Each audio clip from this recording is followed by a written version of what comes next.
फरमाया आमर बिन फुहैरा नूं पिया,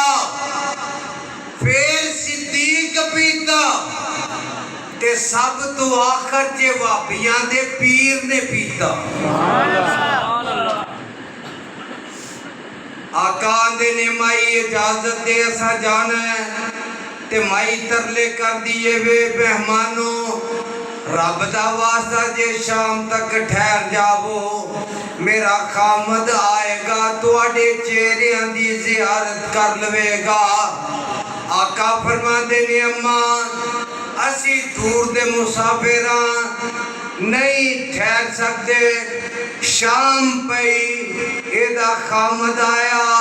वेखिया घर विच बरकतां ही बरकतां, घर विच बरकतां ही बरकतां, घर विच रौनकां ही रौनकां, घर विच चहला पहला,